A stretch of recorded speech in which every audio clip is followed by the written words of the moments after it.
Hi, friends. I'm sitting in my car waiting for my tire to be changed.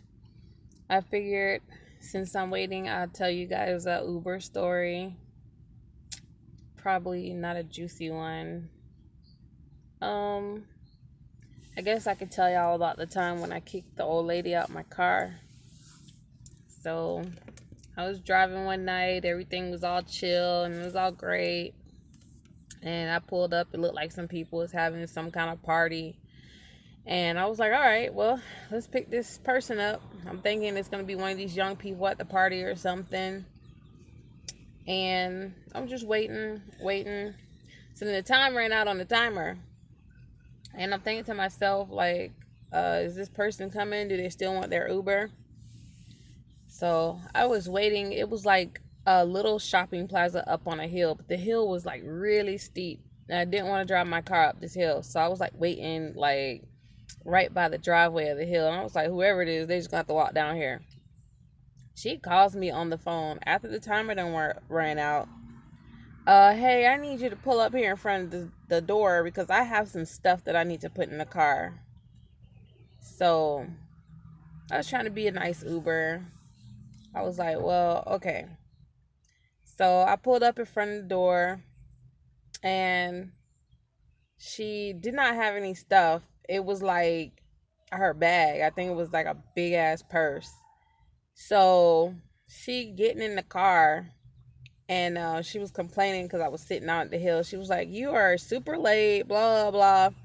She was talking all this noise, and just like I was just so annoyed. So it got to the point she said something. She said something, and I was just like, I know this lady did not just say this to me, and I guess she must have saw the expression on my face because she was like, "Well, this is what you signed up for." She was like, "Don't make that face. This is what you signed up for." And I'm thinking in my head, like, hold on, lady, hold on. First of all, this is my car and my time and my gas. And if I want to drive you, I will drive you. If I don't want to drive you, I'm not going to drive you. And I made that decision right then and there that I need to show her what time it was. And I was not going to drive her. I didn't say nothing to her at all. I just simply went in my phone and canceled her ride. And I just sat there. And she looks crazy. She talking about, did you just cancel the ride? I was like, yes, ma'am. I have decided not to take this ride. She was so mad. She got out the car with her purse and slammed the door. And I was like, I don't care. Like, I don't have to drive you right now. So I left. It did two things. Two things. It did not mess up my night because I had to show her what time it was. And then number two was that I didn't get a bad rating from her because I canceled the trip. So since I canceled the trip and we didn't take the trip, once you end the trip, the customer gets to rate you. Well, she couldn't rate me, and then that was a good thing. That way, I don't get a 1 star.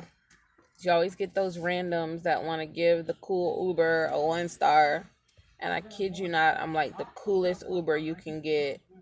Like, I don't tell people like they can't bring food. I don't be like, oh, you can't eat in here. I don't be like, you can't drink in here. I don't have none of those crazy rules. But yeah, people sometimes will get mad because of whatever reason and they want to give you a 1 star. It only happens every so often. Every so often it happens. I guess next time I'll tell you guys about the 1 star people because it happens so little that I remember every last one of them. Like, I don't know. They think that I guess things are anonymous, but I remember who gives me the 1 stars and who gives me the bad ratings and comments. I know every last one of them. My memory is so impeccable that I can remember the addresses too. Anyways, but yeah, that was the story of the little old lady. I had to let her know it was my car and I do not have to drive her. And she was pleasantly disappointed. All right, friends. Laters.